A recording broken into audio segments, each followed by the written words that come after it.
السلام علیکم ورحمت الله وبرکاتو. زه یم تاسو ورور ولي الله بیا پښتو ټک یوټیوب چینل له طرف نه تاسو په خدمت کې حاضر یم. ملګرو په نوې ویډیو کې به تاسو ته راښیم چې څنګه کولی شئ تاسو چې خپل ورک شوی موبایل را معلوم کړئ. مطلب خپل موبایل چې دی تاسو نه چېرته موبایل ورک شي او تاسو هغه را پیدا کول غواړئ نو د هغې مکمل طریقه درته راښیم. ډېر په اسانه طریقې سره تاسو خپل دغه ورک شوی موبایل خپل لاسو ته واپس راوستلی شئ. نو ملګرو ویډیو تر اخره پورې وګورئ. ویډیو سکپ کوئ مه، خو دې نه مخکې زه تاسو ته یو درخواست کوم تر اوسه پورې تاسو زموږ پښتو ټک یوټیوب چینل یې سبسکرایب کړی. دا سبسکرایب کړئ، خوا کې د घंटी نشان هم لیکئ چې زمونږ نوې ویډیوز تاسو ته په وخت باندې در رسي. ملګرو دې لپاره به تاسو ته د اپلیکیشن ضرورت وي.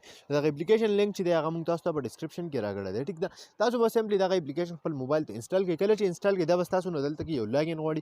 ټیک ده، یو جیمیل به درنه غواړي، خو داسې جیمیل چې دغه جیمیل بیا تاسو ته صحیح دغه جیمیل بیا تاسو ته ستاسو د موبایل یاد وي. ټیک ده، نو دې له چې کله تاسو دغه جیمیل دې کې ولیکو، ټیک ده، نو جیمیل هر څه تاسو ولیکل، دا ساین ان باندې به کلیک وکړئ، نو تاسو به دې کې دا جیمیل، خو یو خبره دا ده، مین خبره چې دا جیمیل به تاسو ځان سره یاد ساتئ. کله چې دا جیمیل تاسو سره ستاسو په موبایل کې تاسو ته یاد وي، نو بیا چې کله تاسو نه موبایل ورک شي او دا جیمیل تاسو په بل موبایل کې ولګوئ، نو دا به څه کېږي، ستاسو دغه لوکیشن چې دی، ستاسو دغه موبایل چې دی د دې را پیدا کولو به تاسو سره کوشش کوئ. ټیک ده، دلته کې اوس وګورئ دا زما څه دی، زما چې کوم لوکیشن دی، زما لوکیشن راوغوستو. ټیک ده، اوس بله خبره په دې کې ته څه کولی شي، پلی ساوند.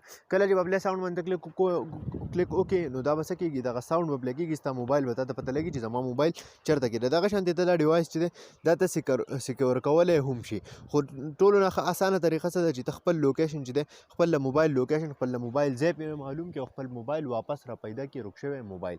نو ډېر یو د کار اپلیکیشن دی او انشاءالله امید لرم چې خوښ شوی به مې ستاسو. که خوښ شوی لایک یې کړئ، چینل سبسکرایب ول مه هېروئ، د ملګرو سره شیر کړئ. تر بلې ویډیو د خپل ځان ډېر زیات خیال ساتئ. د خدای په امان.